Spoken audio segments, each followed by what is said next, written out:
Awesome Rider Review. Hey YouTube, Dawson Rider here with my review of the Delta Morpher from Power Rangers SPD as part of my retro review series. I don't think I'm missing anything from this, as I usually say at the beginning of retro reviews. Sometimes I'm missing various things because either I got them on eBay or I've just had them a long time.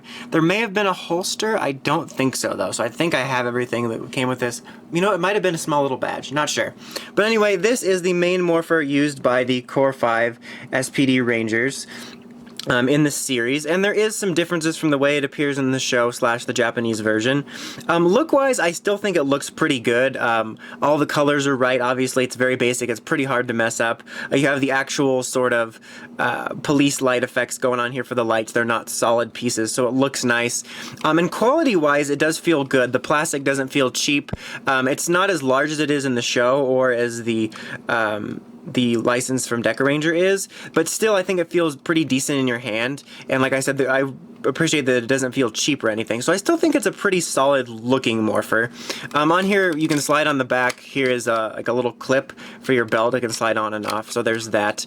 But there is some differences, like I pretty much just mentioned a second ago. It is a bit larger in the show and the Deca Ranger version, and also it has 3 modes here. This sort of includes all 3 modes, but it doesn't have all 3 stations. Like, you just have change and judge. There's one in between for communication on the master license. That's the master license, that's Deca Masters.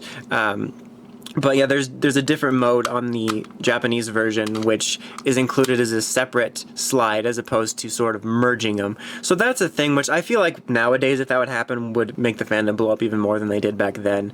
But still, look-wise, I think it's pretty solid, even if it's not 100% accurate.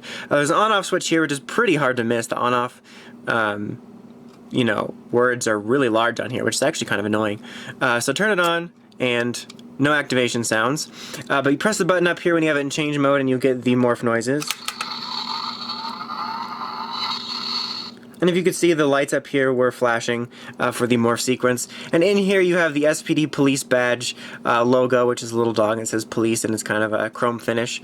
And then down here you can see there are buttons for like a communication phone thing. And they don't press, they're all completely molded into it. But this is sort of how they merged the morph function with the call function, because the call function was separate on the other one. And I believe in the Deca Ranger one, they had like, here was an actual, you could put a sticker there for whichever Deca Ranger in their profile. So that can be a bit annoying. I like that they didn't completely lose it and tried to sort of salvage it, but it definitely would have been neat to maybe have something similar to that there. After you've done the morph, you can press the button again to get the call noise. And you can see the lights up there. And you can stop it by doing that. So there's that, that's a thing. And then slide it down to do the other mode for judge, and then we will open it up here. And it just says judgment time. And then you just have these symbols for guilty and innocent.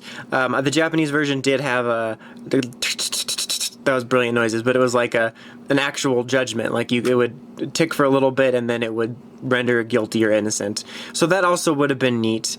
But yeah, it just kind of flaps down this other panel. But yeah, that's pretty much it. It's very basic.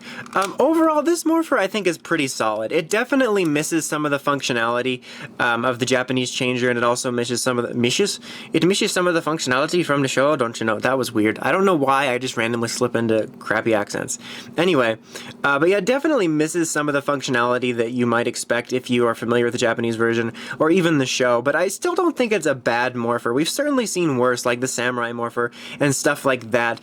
In terms of the modern stuff, some of it is better. It's just, I can definitely see why people would be upset if they wanted the other version, but if you can get this cheap, I don't think it's a bad morpher. Like I said, I still think it looks solid and it feels like a good quality. It's probably good for, like, unless you're super 100% like uppity about it being 100% accurate for like cosplay. It'd be good for a cosplay thing, I think, just because maybe you don't have to worry about it getting lost or damaged or anything. But yeah, overall I still think it's a solid morpher, but definitely misses out on some of the potential fun functionality. But anyway, until next time, make sure to check out the crazy podcast at writersrangersandrambles.com. And of course, don't forget to like, comment, and subscribe. Until next time, Dawson Rider, signing out.